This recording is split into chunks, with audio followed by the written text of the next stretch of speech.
ধুবুৰী গোলককুঞ্জ অবিভক্ত গোৱালপাৰা আক্ৰাছৰ বিশাল প্ৰতিবাদী সমাজত অবিভক্ত গোৱালপাৰাৰ চিলাৰ সেনাৰ কোচৰাজপন্থী মহিলা সমিতি ধুবুৰী চিলাৰ চুকত আৰু গোলককুঞ্জৰ লক্ষ্মীমাৰী কানুৰ গাইখোৱা ঢেপঢেপী ৰতিয়াত বিখোৱা মটৰিচা আৰু পলমাৰী আঞ্চলিক আক্ৰাছৰ সহযোগত জনজাতিকৰণ পৃথক আৰু কমতাপুৰ ৰাজ্যৰ পুনৰ গঠনৰ দাবীত বিশাল প্ৰতিবাদী সমাজত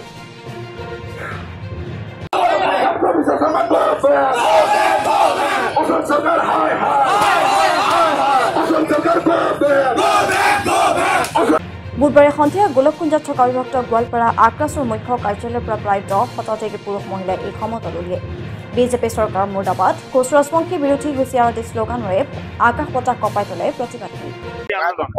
আমাৰ জনগোষ্ঠী আমি আজি আনডিভাইডেড গোৱালপাৰা আক্ৰাছ হৈ ধুবুৰী জিলা সমিতি তথা কেন্দ্ৰীয় সমিতি তথা আঞ্চলিক সমিতিৰ সহযোগত যে আমি আজি জোৰ সমদল আৰম্ভণি কৰিছো। কিয় কৰিছো? আমাৰ জনগোষ্ঠীটোক বাৰে বাৰে প্ৰতাৰণা কৰিছে।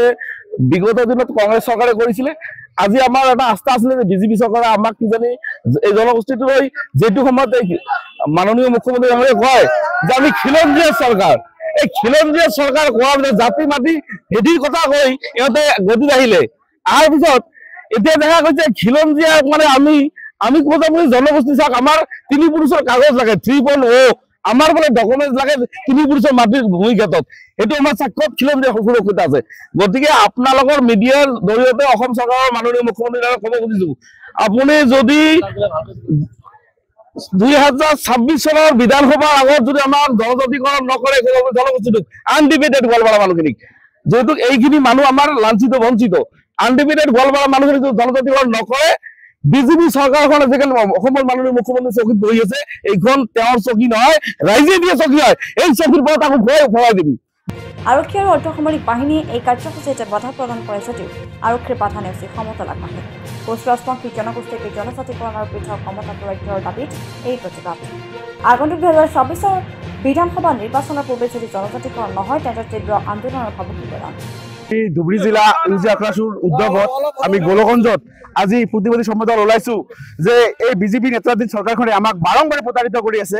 আমাক নিজে মাটি লৈ পেলাই আমাক দিছপুৰত প্ৰতিশ্ৰুতি দিলে যে আমাক অহা MP ইলেকশ্যনৰ আগে আগে আমাক জনজাতিকৰণ কৰিব। কিন্তু আজি MP ইলেকশ্যনটো পাৰ হৈ গ'ল, 26ৰ লোকসভা ইলেকশ্যন আহি আছে, কিন্তু আজিলৈকে কোনো প্ৰতিনিধি পোৱা নাই। গতিকে উপায়ন্তৰ হৈ আমি কোচৰাজপন্থী নিয়ৰ জনগোষ্ঠীটোৱে, আমাৰ বৃহৎ জনগোষ্ঠীটোৱে বাৰম্বাৰ প্ৰতাৰিত হৈ আছে। কিন্তু এই প্ৰতাৰিত বুলি বাৰে বাৰে আমি হৈ আছি আৰু অসম চৰকাৰখনে আমাক বাৰে বাৰে প্ৰতাৰিত কৰিছে। তাৰ প্ৰতিবাদত অসম চৰকাৰৰ প্ৰতিবাদত এই মিছলীয়া চৰকাৰৰ প্ৰতিবাদত আমি জোৰ সমদল ওলাইছো। আমাৰ এই সমদল গোলককুঞ্জৰ পৰা আৰম্ভ কৰি অবিভক্ত গোৱালপাৰা প্ৰতিখন জিলাই জিলাই আৰম্ভ হ'ব। অসম চৰকাৰ বিৰোধী প্ৰতিনিধি আৰম্ভ হ'ব।